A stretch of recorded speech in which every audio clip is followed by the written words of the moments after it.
The former president of the Philippines, Rodrigo Duterte, made his first appearance at the International Criminal Court on Friday to face charges of crimes against humanity. He was arrested in Manila last week after ICC prosecutors accused him of mass murder for his controversial war on drugs. As Adam Hancock reports, news of Duterte's arrest has come as a relief for the families of his victims. Appearing via video link despite being in The Hague, the former strongman of Philippine politics was unable to say much more than this at his first ICC hearing. Rodrigo Duterte. Rodrigo Duterte's lawyer said his client was too ill to give evidence, complaining that the former president had been abducted from his home country. For the victims of Duterte's crime! Justice! Outside the court, anti-Duterte protesters were making their voices heard. Their anger is felt over 10,000 kilometers away in the Philippines, where family members of the victims of the brutal war on drugs are processing the arrest of Duterte. One of them is Shira Escudero.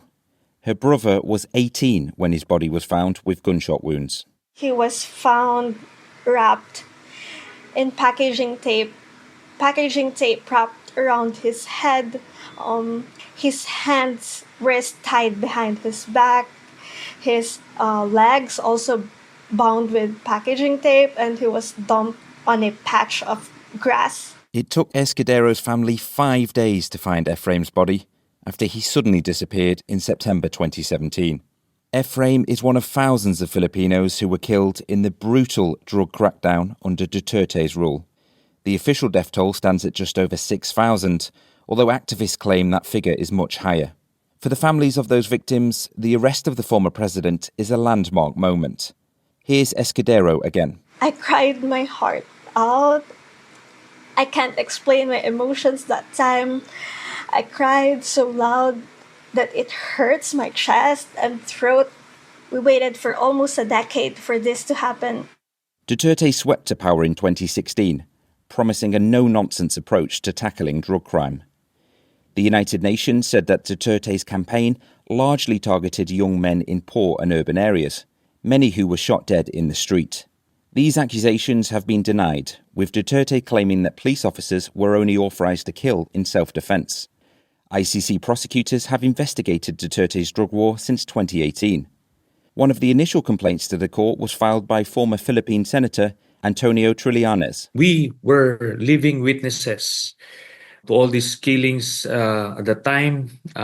We tried to document as many cases as possible and gathered as many witnesses as possible, and we gave them all to the ICC. While the ICC's case was building, it seemed unlikely that the former president could be detained. Duterte had withdrawn the Philippines from the ICC in 2019, and his presidential successor, Ferdinand Marcos Jr., had shown no interest in engaging with the court. That all changed on Tuesday when Duterte was taken into custody by Philippine police.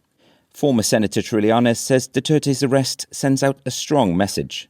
This will be a cautionary tale for future leaders of the country, that if you're given the opportunity to serve our people, then you have to serve them well. Otherwise, you would be made accountable. Duterte is next due in court in late September, with any possible trial not expected to begin until early next year.